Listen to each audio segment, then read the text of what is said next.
Joined in studio by the former West Allis Police Chief, Chuck Padgett. Thanks for being here. And Chief, we want to talk about these school shootings and the police response to them.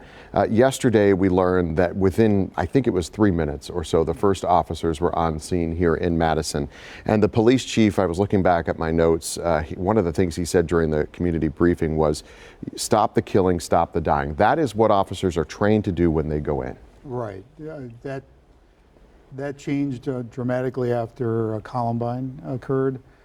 Prior to Columbine, the practice that worked would go to different incidents that occurred, secure the scene, and negotiate, to get the person out with less harm. But during Columbine, they continued to injure and kill people inside the school, and you can't stand outside and wait. They're not going to communicate with you.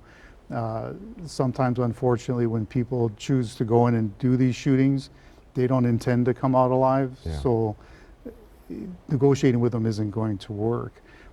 So the training and the theory and philosophy dramatically changed after Columbine. And I think if you remember, if you go back to that, it was 1999, and you're looking at the images from the helicopter there in Colorado, and they're pulling victims out of the windows, but there's still shooting going on in, I think, the cafeteria and the library.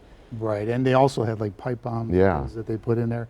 So after that, everybody recognized we need to change this, and the training changed to, when you go to these types of incidents, the focus is get in, stop the threat, and then you help people that are injured and all that that you need to do, obviously.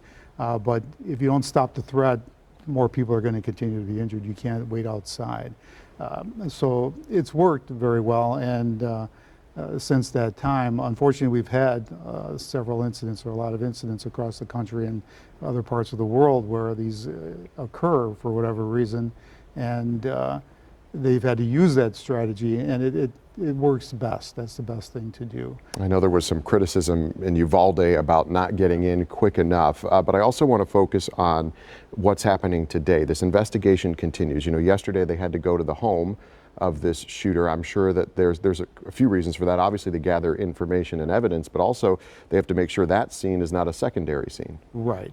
That's standard, obviously, to find out, is there another threat? Is there sometimes people booby trap things at their home with explosives and things, whether they're juvenile or not, it doesn't really matter. Sometimes they do that.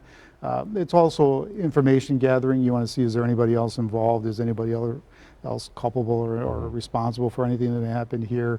And a learning, so that officers will learn from every incident that occurs. Law enforcement learns and uses it for training on what we can do better next time.